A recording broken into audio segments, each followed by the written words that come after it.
त्रिशूल सर्वांगाला चिताभस्म स्मशान वैरागी संगे वेताळ नाचती देवादिदेव महादेव भोलेनाथ नीलकंठेश्वर ध्यानातून जागे व्हा या ब्रह्मपुत्र नारदाचा प्रणव स्वीकार करावा प्रभू जागे व्हा प्रभू जागे व्हा नारायण नारायण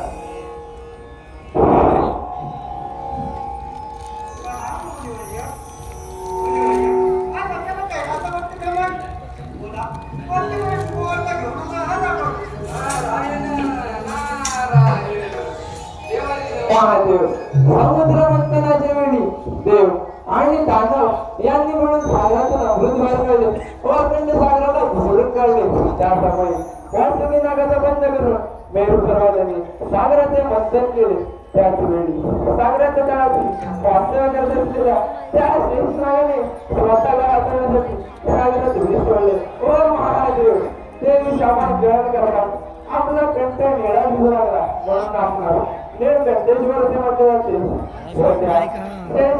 आपण आपल्या गळ्यात स्थान देऊन त्या शोधून बोलवले परंतु महादेव नारायण नारायण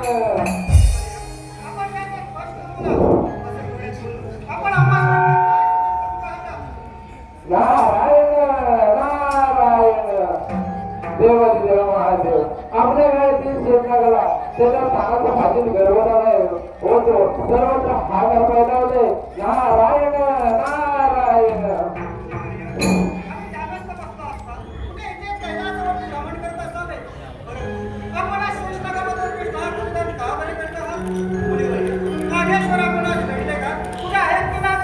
नारायण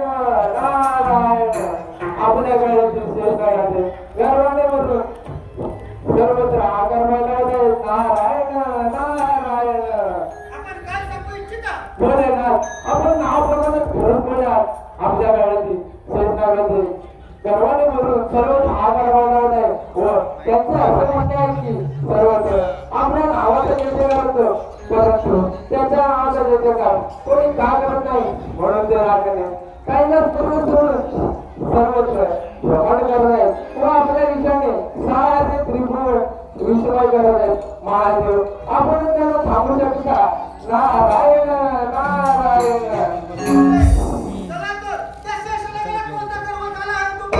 नारायण नारायण नारायण